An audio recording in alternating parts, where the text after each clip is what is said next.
जय जोहार, नमस्कार। दैनिक छत्तीसगढ़ चैनल देख रहे हैं आप और छत्तीसगढ़ प्रदेश की आज की समस्त प्रमुख बड़ी खबरों की शुरुआत सर्वप्रथम आज की पहली बड़ी खबर के साथ।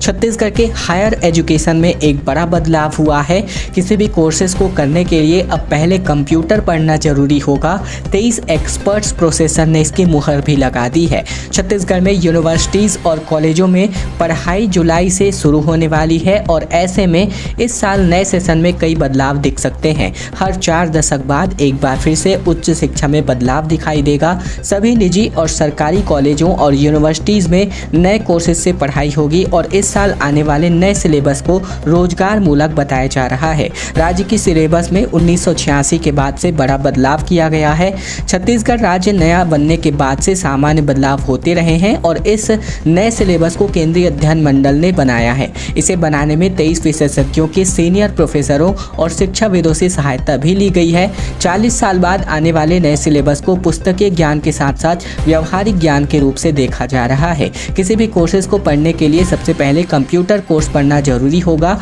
क्योंकि समय के साथ साथ इसकी ज़रूरत भी आ रही है। छत्तीसगढ़ में मानसून इस वर्ष लेट है क्योंकि अल नीनो इफेक्ट देखने को मिल रहा है। छत्तीसगढ़ में अल नीनो और अन्य मौसमी घटनाओं वाले साल में बारिश कम होती है और ऐसा नहीं तो ज़्यादा वर्षा होती है। दरअसल मौसमी घटना अल नीनो की वजह से देश में ज़्यादा गर्मी पड़ने और बारिश कम होने की आशंकाएं जताई जा रही हैं। महज आशंकाएं हैं ये, और उत्तरी पश्चिमी तथा मध्य भारत के इलाके में इसका असर ज़्यादा होने की आशंका है। छत्तीसगढ़ में इस साल जून में पड़ रही भीषण गर्मी को इस मौसमी घटना से जोड़कर देखा जा रहा है। आमतौर पर 10 से 15 जून तक मानसून छत्तीसगढ़ पहुंच जाता है। मानसून आने से 2 से 3 दिन पहले प्री मानसून की बारिश भी शुरू हो जाती है और इसीलिए जून में ज़्यादा गर्मी महसूस नहीं हो पाती। इस वर्ष मानसून लेट हुआ है और गर्मी भी तेज पड़ने लगी है। इसका असर आने वाले मानसून पर होगा। पिछले एक दशक में जब भी इस तरह की कोई वैश्विक मौसमी घटनाएं घटित हुई हैं, तब प्रदेश में बारिश घटी हुई है। वैश्विक स्तर पर मानसून और गर्मी को प्रभावित करने वालों में अल नीनो और ला नीना का छत्तीसगढ़ में पिछले करीब एक दशक में नकारात्मक प्रभाव पड़ा है। की राहत की बात यह है कि छत्तीसगढ़ में कभी भी पूरे प्रदेश में सूखे या फिर अत्यधिक वर्षा यानी अतिवृष्टि नहीं हुई है और इसकी एक वजह प्रदेश की भौगोलिक स्थिति भी है। एक बड़ी खबर रायपुर से आ रही है, जहां किसानों के गांवों में पुलिस घुस गई और सड़क पर अफसरों से भिड़ गए किसान। सीएम आवास का घेराव करने जा रहे नवा रायपुर के 200 से ज़्यादा किसानों को गिरफ्तार किया गया है। रविवार की दोपहर नवा रायपुर की सड़कों पर किसान और पुलिस के बीच जमकर झड़प हो गई। गुस्साए किसानों ने रोकने आए इंस्पेक्टर को भी धक्का दे दिया। गुस्साए इंस्पेक्टर ने किसानों को पकड़ा तो उनके साथी भी भड़क उठे और जमकर बवाल हो गया। दरअसल मुआवजे और अधिकार पट्टे की मांग को लेकर के नवा रायपुर के प्रभावित किसानों ने मुख्यमंत्री आवास घेराव करने निकले थे और बीच रास्ते में ही अलग अलग स्थानों पर इन किसानों को पुलिस ने रोक दिया। कोहरा भाटा, इसके अलावा कोठरा भाटा, इसके अलावा ऊपरवाड़ा, परसदा और राखी जैसे कुल मिलाकर 8 से 10 गांवों में पुलिस की टीम कई जीप और बस लेकर घुसी। किसान ट्रैक्टर और पिकअप वाहनों से सीएम आवास का घेराव करने जा रहे थे। गाँवों के ही सभी को रोक लिया गया और किसान नेताओं को पुलिस ने पकड़ लिया। नेताओं के साथ मौजूद किसानों को भी बसों में भर करके अलग अलग जगहों पर अस्थायी जेल बनाकर भेजा गया। किसी को राखी थाने तो किसी को आरंग तो किसी को तूता बने धरना स्थल ग्राउंड भेजा गया। एक बड़ी खबर ये भी, जहां आषाढ़ महीने में होने वाली गुप्त नवरात्रि की शुरुआत आज से हो गई है और इस पर्व के महत्व की बात करें तो हिंदू धर्म का प्रमुख पर्व एक गुप्त नवरात्रि होता है और इस महीने 19 जून यानी आज के दिन से यह प्रारंभ हो रही है। आषाढ़ महीने में होने वाले गुप्त नवरात्र 19 जून से शुरू हो रहे हैं, जो आगामी 27 जून तक नवमी तक रहेगी और इन 9 दिनों के दौरान आदिशक्ति की पूजा अर्चना के साथ भगवान जगन्नाथ रथ यात्रा और विनायकी चतुर्थी भी पर्व भी मनाए जाते हैं और ये नवरात्र वृद्धि योग में मनाई जाएगी। ये योग सुबह से लेकर के रात 1:45 तक रहेगा। मान्यता है कि वृद्धि योग में जो भी कार्य किया जाता है उसके फल में वृद्धि होती है। गुप्त नवरात्र में 9 देवियों के अलावा 10 महाविद्याओं की भी पूजा अर्चना की जाती है। भूपेश बघेल ने कहा कि आदि पुरुष फिल्म देखने ना जाएं, ऐसे डायलॉग बुलवाना सही नहीं है, कार्यवाही होनी चाहिए। कबीर स्मृति महोत्सव में मुख्यमंत्री भूपेश बघेल शामिल हुए, जहां इस प्रकार का बयान इन्होंने आदि पुरुष फिल्म को लेकर जारी किया। केंद्रीय राज्य मंत्री रेणुका सिंह ने प्रदेश में फिल्म बैन करने की मांग की है, जिसको लेकर मुख्यमंत्री भूपेश बघेल ने कहा है कि सबसे अच्छा तरीका ये है कि लोग फिल्म को देखने ही ना जाए, क्योंकि फिल्म के बारे में सब कुछ सुन लेने के बाद जबरदस्ती देखना जाना सही नहीं है। उन्होंने कहा कि पैसा आपका है, समय आपका है, आप किस समय व्यतीत करना चाहते हैं, किस पे व्यतीत करना चाहते हैं, किस पे खर्च करना चाहते हैं, ये आपकी मनोस्थिति है। भूपेश बघेल ने आगे कहा कि जब तक इस तरह से हमारी भावनाओं को ठेस पहुंचाने की बात होती है, तब सेंसर बोर्ड को ये देखना चाहिए था कि किस तरह से हमारे आराध्य हैं, उनके मुख से इस तरह के डायलॉग बुलवाना सही नहीं है और ऐसे लोगों के खिलाफ कार्यवाही होनी चाहिए। भूपेश बघेल को लेकर फिल्म को लेकर के पहले भी आपत्ति जता चुके हैं और कबीर स्मृति महोत्सव में शामिल होने के लिए भूपेश बघेल पहुंचे हुए थे। प्रधानमंत्री ने आपातकालीन पर बातचीत की तो छत्तीसगढ़ में अब सियासत गर्मा चुकी है। राजेश मूरत ने कहा कि सच्चाई जानना युवा का हक है, जबकि कांग्रेस का दावा है कि मोदी सबसे बड़े कर्जदार प्रधानमंत्री हैं। प्रधानमंत्री नरेंद्र मोदी के मन की बात कार्यक्रम पर भाजपा ने रायपुर, बिलासपुर और बस्तर समेत प्रदेश के कई जिलों में कार्यक्रम कराया। 102वें मन की बात कार्यक्रम में प्रधानमंत्री मोदी ने आपातकाल पर बातचीत की, जिसमें इशारों में इन्होंने कांग्रेस को घेरा। रायपुर में पश्चिम विधानसभा में भाजपा संगठन के बड़े नेता अजय जामवाल और राजेश मूरत ने मन की बात कार्यक्रम को सुना। मूरत ने कहा कि आपातकाल की सच्चाई युवाओं का जानना हक है और ऐसे में इधर कांग्रेस ने पलटवार करते हुए कहा कि मोदी देश के सबसे कर्जदार प्रधानमंत्री हैं। भाजपा नेताओं ने प्रधानमंत्री मोदी के कार्यक्रम को आमजनों और कार्यकर्ताओं के साथ सुना। एक बड़ी खबर भिलाई से आ रही है, जहां एक बार फिर से पॉस कॉलोनी में सेक्स रैकेट का एक भंडाफोड़ हुआ है। तड़के 4 बजे रेड मारी गई है। खबर आ रही है कि छत्तीसगढ़ के दुर्ग जिले में एक बड़े सेक्स रैकेट का भंडाफोड़ हुआ है। रैकेट भिलाई के तालपुरी स्थित पॉस कॉलोनी में संचालित हो रहा था। पुलिस ने यहां छापा मार करके कई संदिग्ध जोड़ों को गिरफ्तार किया है। सभी थाने में पूछताछ की जा रही है। दुर्ग एसपी सलभ कुमार सिन्हा को सूचना मिली थी कि भिलाई नगर थाना क्षेत्र के अंतर्गत पारिजात कॉलोनी में कुछ लोग फ्लैट लेकर के वहां संदिग्ध हालात में रह रहे हैं और एसपी ने एएसपी संजय ध्रुव के नेतृत्व में 15 थाना प्रभारियों को बुलाकर एक टीम को तैयार किया और किसी भी को भी यह नहीं बताया कि उन्हें कहां छापेमारी करना है। इसके बाद टीम रविवार सुबह 4 बजे सीधे कॉलोनी पहुंची और वहां दबिश दी गई। सभी थाना प्रभारियों ने अपनी अपनी टीम लेकर के अलग अलग बिल्डिंग में जाकर दबिश दी और हर एक फ्लैट और घर को खुलवाया गया।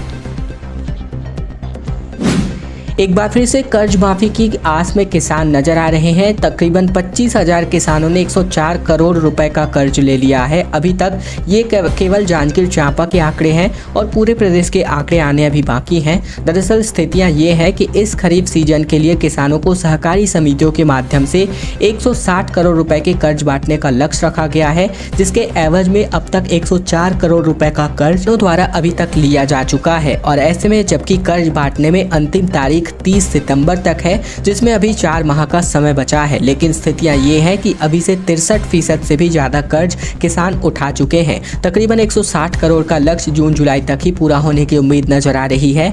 उल्लेखनीय है कि किसान कर्ज के रूप में नगद राशि लेना ज्यादा चाह रहे हैं, जबकि खाद बीज के लिए कम रेट ले रहे हैं। किसानों को समितियों में से नगद और वस्तु 2 माध्यम से कर्ज मिलता है और ऐसे में खाद बीज के लिए लिया गया कर्ज समितियों से उठाव के दौरान कट जाता है, जबकि नगद लिया गया कर्ज धान बिक्री के दौरान लिंकिंग के जरिए जमा होता है।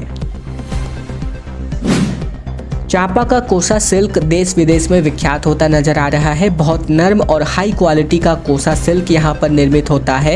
ऐसे में विदेशों में भारी डिमांड के चलते निर्यात भी बढ़ चुका है। जांजगीर चांपा जिले के चांपा नगर का कोसा सिल्क पूरी दुनिया में अपनी खास टेक्सचर के लिए जाना जाता है और जांजगीर चांपा जिला कोसा कांसा कंचन की नगरी के नाम से विख्यात है। यहाँ के कारीगरों द्वारा निर्मित कोसा के कपड़े को देश में नहीं बल्कि विदेशों में भी काफी पसंद किया जाता है। विदेशों में भी कोसा से बड़े कपड़ों की भारी डिमांड है। छत्तीसगढ़ में विदेशी पर्यटकों के आगमन के साथ ही यहाँ कोसा सिल्क की साड़ियों के निर्माण में दिनों दिन बढ़ोतरियां होती जा रही हैं। जांजगीर चांपा जिले के मुख्य रूप से कोसा सिल्क तैयार किया जाता है और यह बेहद ही मजबूत होता है। पूरी दुनिया में अपने नर्म कपड़े के लिए यहाँ का कोसा जाना जाता है।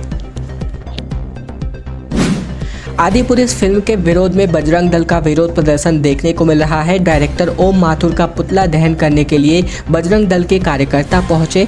मनेंद्रगढ़, चिरमिरी, भरतपुर जिले समेत पूरे भारत समेत पूरे छत्तीसगढ़ प्रदेश में भी फिल्म आदिपुरुष का भारी विरोध प्रदर्शन हो रहा है।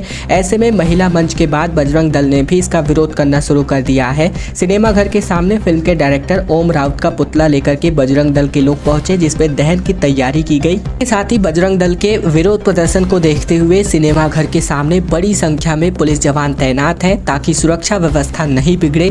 फिल्म आदिपुरुष का भगवान श्री राम के ननिहाल यानी छत्तीसगढ़ राज्य में भारी विरोध हो रहा है।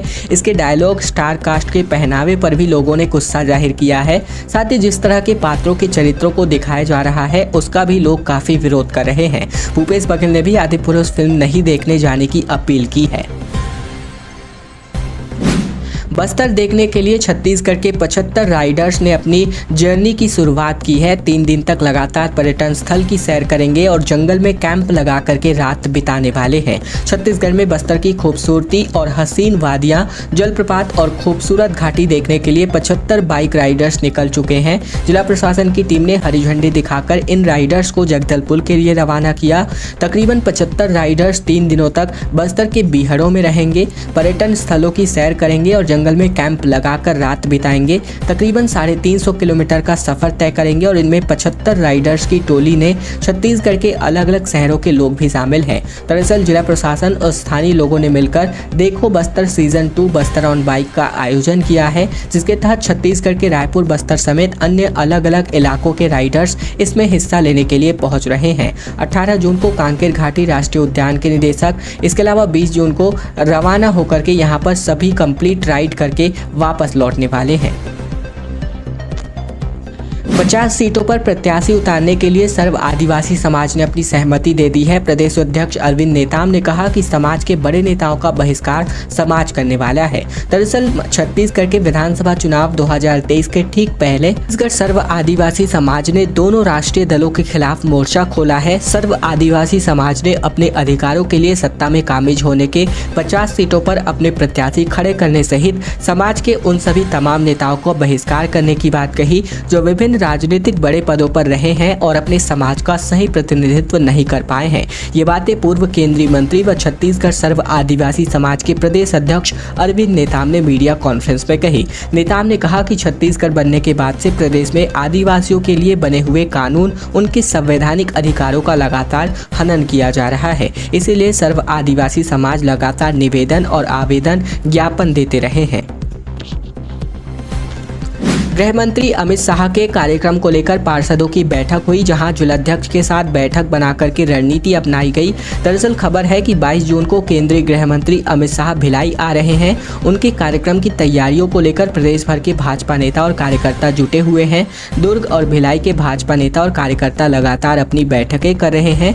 इसी कड़ी में भिलाई नगर निगम के नेता प्रतिपक्ष भोजराज सिन्हा और उप नेता प्रतिपक्ष दया सिंह के नेतृत्व में बैठक बुलाई गई। बैठक की अध्यक्षता जिलाध्यक्ष ब्रिजेश बिजपुरिया ने कही। इसके अलावा बैठक में कार्यक्रम की तैयारियों को लेकर के रणनीति बनाई गई। भिलाई के उप नेता प्रतिपक्ष दया सिंह ने बताया कि केंद्रीय गृह मंत्री अमित शाह का पहली बार दुर्ग में आगमन हो रहा है और उनके कार्यक्रम की तैयारियों को लेकर भाजपा का हर एक सिपाही अपना 100% देना चाहता है। बस्तर में गोंचा महापर्व की शुरुआत हो चुकी है। भगवान जगन्नाथ का नेत्रोत्सव पूजा विधान आज होने वाला है।